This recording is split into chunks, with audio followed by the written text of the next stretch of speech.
On May 19th, 2005, Michael Burry bought his first credit default swaps in anticipation of the housing crisis.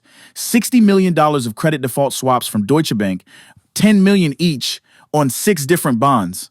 His prediction: the U.S. mortgage-backed security, once a stable, respectable investment product, had slowly turned into a dangerous and deceptive time bomb, all caused by greed and corruption. In his eyes, this bet was no gamble. He did the digging. He read the documents.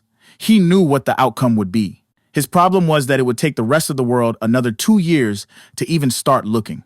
It took until the 11th of October, 2007, for the S&P 500 to top out at 1,576 points.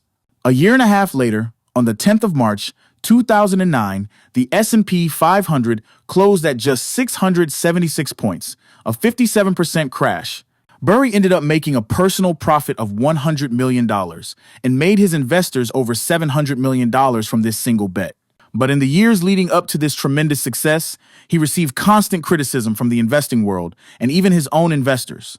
Criticism that ultimately led him to close his fund after all had been said and done. But why am I telling you about this now? This happened about 15 years ago. Well, you guessed it, history is currently repeating itself.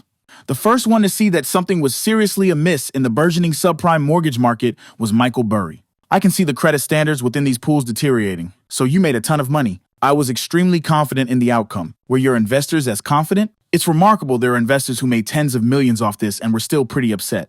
It was back in early 2024 that Michael Burry first warned of high inflation as a consequence of the Fed's unprecedented money printing. He was tweeting to prepare for inflation, hashtagging doomed to repeat, and calling out the U.S. government and the Federal Reserve over the trillions of dollars in stimulus they'd provided. And at this point, he was the contrarian. At the time, all looked well. The Fed was printing money, yes, but inflation was staying low. The latest published data then showed an annual inflation rate of just 1.7%. That was lower than the Fed's target. But in classic Burry fashion, he was just early. Fast forward 12 months and we're now running at a red-hot inflation rate of roughly 3% annually, not the double-digit levels of a few years ago, but still elevated enough to squeeze consumers habitually be 1 to 2 years early on, literally everything. And you too can attain broken clock status. Burry tweeted a month ago, of course, referencing a tweet made by Elon Musk where he labeled Burry as a broken clock. But what's very interesting is that in the past month or so, Michael Burry hasn't just been doing victory laps. Instead, he's been tweeting quite extensively, explaining why he believes this economic crisis and subsequent market downturn have only just begun. Now, I certainly don't like to be a significant doomsday predictor on the channel, so please don't take this video as me fear-mongering. However, I do want to at least cover Michael Burry's complete rationale to begin to understand what he's thinking. And yes, the overarching message is he believes the worst is yet to come. So much so, he thinks the S&P 500 could lose another 50% from where it sits today. On May 3rd, Burry tweeted regarding paradigm shifts and speculative peaks. The S&P 500 bottomed 13% lower than 2002's bottom in 2009, 17% lower than 1998's LTCM crisis, low in 2002, and 10% lower than the 1970s low in 1975. 15% lower than the COVID low is an S&P 500 value of 1,862, roughly a Shiller P divided by E of 16, nominal P divided by E of 9, in historic range. I'm not gonna lie, I had to read that one quite a few times, actually, to get that phrasing. But what he's noting is the trend we've seen over the past 25 years. The bottom of a current market crash is usually lower than the one that came before it, by about 10 to 15%. Adding that 15% below the S&P 500 low that we saw in 2020 takes us down to 1,862 points. That's crazy, because it shows that Michael Burry is anticipating a peak to trough fall of 61.4%, which would bring us back down to the historical normal Shiller P divided by E of roughly 16. Essentially, from where we are today, Michael Burry anticipates a further 50+% drop-off in the stock market. It's a bold prediction, and it's a prediction that was once again met with criticism, as over the past few weeks we saw the market bounce 6.5%. But as we've seen even just across the past few days, short-term bounces certainly don't mean we're out of the woods. And Michael Burry actually commented on this possible scenario. He recently tweeted, "Dead cat bounces are the most epic. 12 out of the top 20 NASDAQ one-day rallies happened during the 78% drop from the 2000 top.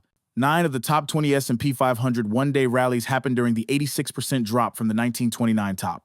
Again, that's a lot of numbers to wrap your head around. But what he's alluding to here is that even during the worst times, the statistics show it's actually quite common to see strong short-term recoveries amidst the longer-term downward trend. 12 of the top 20 NASDAQ bounces happened along this slope. 9 of the top 20 S&P 500 bounces happened along this slope. On the 5th of May, he added, after 2000, the NASDAQ had 16 bear market rallies over 10%, averaging 22.7% before bottoming out at 78%.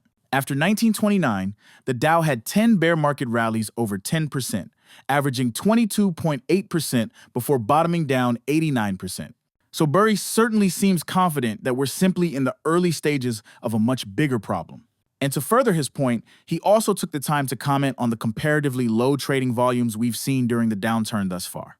He said, top to bottom, Microsoft traded 5.2 times shares outstanding by 2002, 3.3 times by 2009, and 0.5 times so far. Amazon traded 5.7 times by 2002, 6.6 times by 2009, and 0.9 times so far. JP Morgan traded 3 times by 2002, 5.9 times by 2009, and about 0.7 times so far, etc. Enough takes time. So really, when you look at the trading volumes, even though we've seen the market cool down quite a bit recently and everyone seems bearish from what you hear, the selling really hasn't even started. Have a look at this chart. As you can see, withdrawals from the market haven't even really begun yet.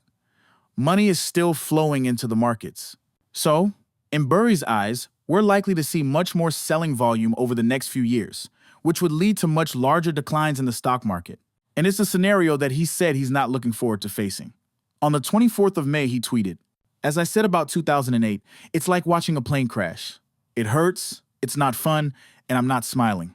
And that's the interesting thing to remember with Michael Burry. He's seen this happen all before. The first time through the dot-com bubble, the second time in 2008.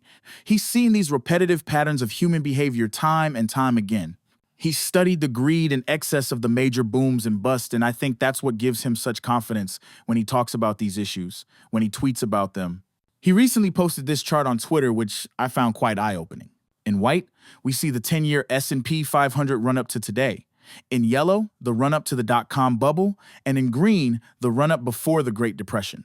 It's pretty scary how similar they are. And Michael Burry comments on this saying, third time's a charm. Gotta love human nature. Nothing if not consistent. You know, for him, he's seen this pattern of human behavior many times before, and he understands where it leads. It was only 12 months back that he was tweeting that he saw the greatest speculative bubble of all time in all things, by 2 orders of magnitude perhaps. Now, in his eyes, it's been pushed to its breaking point. But of course, this is all just the stock market. We have to remember the core reasoning behind Burry's point of view is, of course, the economy. Now, we already know Burry's thoughts on inflation, and yes, we are seeing the Fed raise interest rates to make borrowing harder for businesses. But we have to remember that interest rate rises also affect the fundamental building block of the economy, the consumer. You know, in harsh inflationary environments that lead to significant interest rate rises, unfortunately, consumers have less money to spend because more of their savings and income go towards servicing their debts. This very frequently starts a negative spiral because less discretionary spending means fewer sales for the companies we're invested in. So, ideally, you want the consumer to be breaking it in. However, recently, Burry's been hinting that consumers aren't doing too well right now. U.S. personal savings fell to 2013 levels, the savings rate to 2008 levels, while revolving credit card debt grew at a record-setting pace back to pre-COVID peak despite all those trillions of cash dropped in their laps. Looming. A consumer recession and more earnings trouble.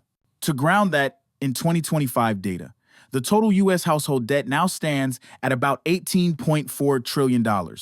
Mortgages alone make up nearly $13 trillion of that. Consumer credit card debt has climbed above $1.2 trillion, and auto loan balances are nearing $1.7 trillion. The average American owes about $63,000 in total debt. So Burry is clearly worried about the depletion of savings, not just because it's pushing everyday people to use more credit cards amid rising interest rates, but also because lower savings means less spending, which hurts the bottom lines of the businesses we're invested in. One anecdotal piece of evidence that Burry referred to recently was Amazon Incorporated's Q1 results. As reported, revenue at Amazon increased 7% during the first quarter compared with a 44% expansion in the year-ago period. It marks the slowest rate for any quarter since the dot-com bust in 2001 and the second straight period of single-digit growth. Burry responded by saying, "And so Amazon says to GDP, there's your weakening consumer." And to follow on from that point, Burry also posted this tweet, comparing U.S. personal savings with GDP. The savings are covering less and less of America's GDP at a point where America's GDP is shrinking. So overall, in Burry's eyes, we have inflation, interest rate hikes, and a reduction in consumer savings, thus less discretionary spending, which ultimately leads to lower business profitability. And what we've seen thus far are re-ratings of their stock. In Burry's view, we are only in the first inning. It's a very interesting topic to explore. I'm certainly not going to put my hand up and say that I'm the guy who knows exactly which way we're headed next. But definitely, please let me know. What do you think of Michael Burry's thoughts? He's certainly extremely bearish, but I think he quite commonly is. Do you think he's on the money? Do you think he's missing the mark? I'd love to hear what you guys think. Drop a comment down below, give the video a like if you found it interesting, subscribe if you'd like to see more, always appreciate it. But guys, this is it for today. Thanks very much for watching, and I'll see you guys in the following video.